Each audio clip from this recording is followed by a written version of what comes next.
I'm Anna. And I'm Blair. And we're in Dead Pony, and this is Amp. This is one of your favourites. How does it feel to be back this year? God, I am just so happy to be back here. This is definitely one of our favourite festivals. Yeah, for me, it is my favourite. Yeah. It is my favourite. I just have a bit of a sweet spot for Transmit, but 2000 Trees is definitely one of my favourite festivals. I just love how it's just such an inclusive environment, and like everyone's just so super lovely, and like it's great. I love it here. Yeah, it's my first year coming here, and everyone I've spoken to has said that out of all the festivals, this is their favourite, and I can definitely see why. Yeah. It's so friendly, and it's just like you bump into so many people that you know, and it's just amazing. That's the thing. Yeah, like some festivals, they're almost too big that like you can 100 people there, but you will never see them. Yeah. Here you see everyone all the time. Yeah, literally. Everyone I know that's here, I've already bumped into, and it's been like this half a day. Yeah. It's crazy. So you guys, I know you're finishing up like you're kind of like a tour at the moment. Yeah. This was your like second to last like show on the tour. Yeah. Yes. You guys been doing like the Europe festivals and whatnot. Yeah, we have. So we were doing a kind of mix of, we were supporting a band called Against the Current on tour across Europe and the UK, but like in between shows we were doing like our own headlines and then a bunch of like European festivals as well. So we did Rock for People, Pink Pop, and then we're doing this and Transmit. And then we've got some more festivals coming up. So Amazing. we're getting pretty exhausted, but we're feeling hyped today after that main stage set. That just like has made my day. Yeah, that was insane. To see you guys from the forest stage last night to like main stage today. Even the forest stage last night was like Your unbelievable. guys' set went crazy. Yeah, it I was does. not expecting on a Wednesday night for people to be crowd surfing in the forest. It was like a core memory of mine now. Yeah, there was like this old like 70-year-old dude that was like crowd surfing and came over the barrier, and I was like, what a legend. And I was like, Dad, go home. It's past your bedtime. Yeah. So you've been talking about all the European festivals you've been doing. UK or Europe? For shows. Well, do you know what? I am divided on this. They're so different. Because, Europe treats people really well, and everything's sunny and lovely and amazing, but and the crowds go wild, they do.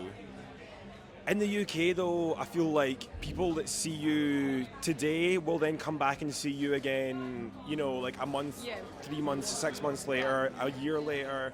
And, I don't know if the culture is quite there in Europe for that. I feel like Europe are just like, I'm here right now, I'm loving this, you guys are amazing, we're going to treat you really well. Yeah, that's one thing, like the hospitality in Europe is just like amazing. It's like every gig you play, they put on like 3-course meal, and like they give you like honestly, like they give you. So I'm gonna start a band now. Yeah, they give you like treatment. the best food, and like they always have so much like wine and like cider and beer. But you play a show here and it's like, you've got 12 beers to last you 2 days. Yeah. Like it's just like But the crowd, the crowds. Who are you talking about? The crowds are like definitely different, like you said. Like the crowds here are very much like you make fans here, whereas like in Europe it's like they just love it in the moment. And it's like UK fans are a bit more timid, but then they all go and follow you on Instagram and come to your headline show. Whereas in Europe they're just like they go wild and then like maybe follow you, maybe don't. It's hard to choose, though. They're both amazing.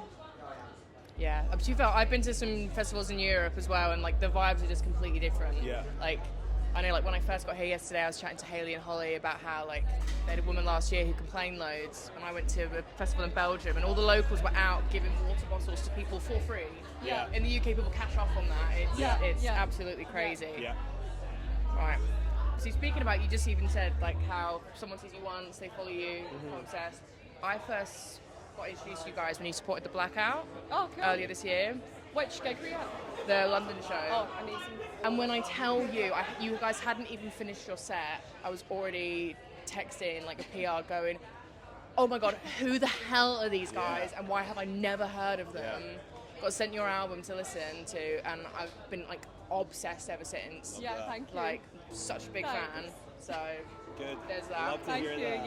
Yeah. So there's that. Yeah. It's not really a question, it's more of a statement really, but No, thank you. I said about your album, you released your first debut album earlier this year. Yeah. How have things been for you guys since then? Amazing. It feels to me like it was such a relief to get the album out. It just felt like we birthed this like little baby, and now she's out in the world and she's going off and she's doing her own thing, and people are loving her, and you know, like she's like I always refer to her as she, but like the album is like it's just so nice to like have this thing that we're so passionate about out in the world, and I feel like it just seems like a total. You listen to the album Ignore This and you think this is just dead pony. Like everything about it is just so dead pony. Yeah, it was definitely, it was like a stake in the ground. It was like we'd gone, there was like time spent like not doing albums, and so when we did one, it was like, okay, let's just go crazy on this. And I do feel like, yeah, I'm so glad to have done it. It's not like you know, we've released an album and we've just blown up overnight. I feel like it's just like it's been like a great next step, and I feel like we're just constantly doing the next step and climbing further and further. So yeah, I feel like it's been great for that. What's your current favourite song on your set list to perform? On the set list? Current set list. I love performing Rainbows. It's a song that just means so much to me.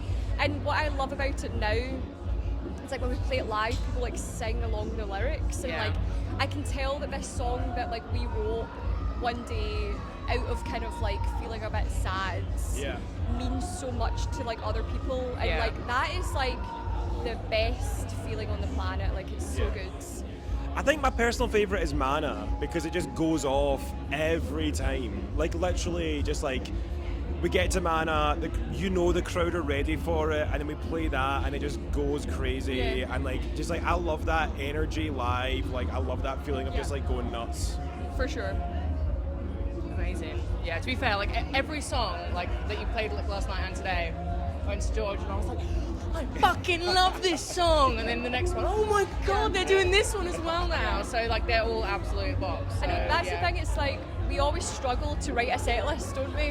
Because we're like, well, what about this song? What about Zero? What about War Boys? What about Bullet Farm? And it's like, headline shows is so much easier because we can do literally whatever we want. But for a festival show, we have to just refine the set so much. But also just play the album, really. Yeah, that's pretty much it. Yeah. Always bops. You can change it up and it will still be great. Right, I got a fan question for you guys. So you guys have covered Manny's before, which again, absolutely insane. If you guys were ever to cover another song in like an official like release sense, what song would it be?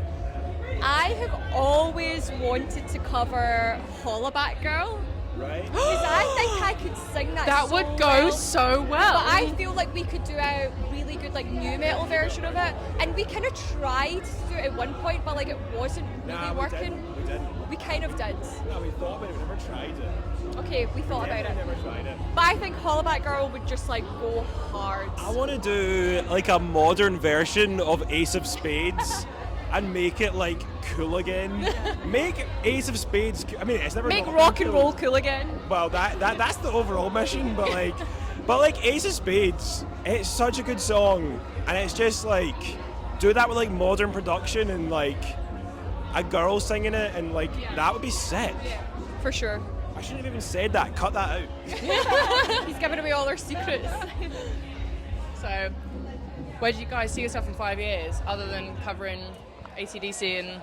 I mean, Headlining. Yeah, headlining trees, arenas, headlining every festival in the UK and Europe. Maybe we'll get to America. America. Winning the election. Do you know what? You've got just as good a chance as anyone, really. Yeah. It's also a life mission of mine to collect more. I've got a pet chihuahua, and it's my life mission to collect more chihuahuas. That's more of a personal goal. Yeah, personal goal. Do you have any now? One. She's called Lola. Yeah. She is our angel, our everything, Lola.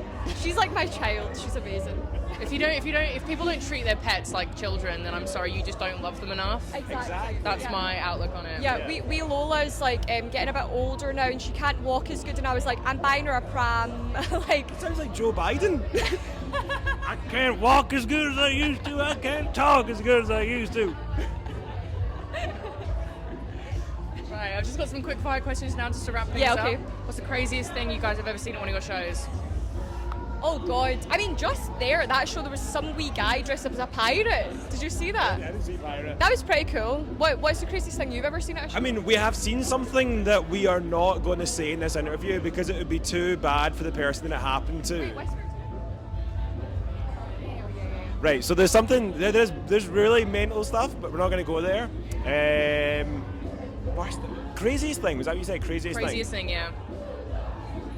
I mean, I think like there was one time we played, it was just there at Pink Pop Festival, Oh yeah, Pink Pop was crazy. and like we played a song that didn't even like require a circle pit, but people just like made a circle pit. Yeah, we went into like the verse. It was like a quiet verse with just like vocals and like some drum backing track, and the crowd was just like a huge circle pit of like 1,000 Dutch people who just like spinning around. It was like It was amazing. there's a video on our YouTube of like YouTube Shorts. Check it out. Of me. The moment it happens, I turn around to our manager who's filming, and I'm like, "What is that?" That was nuts.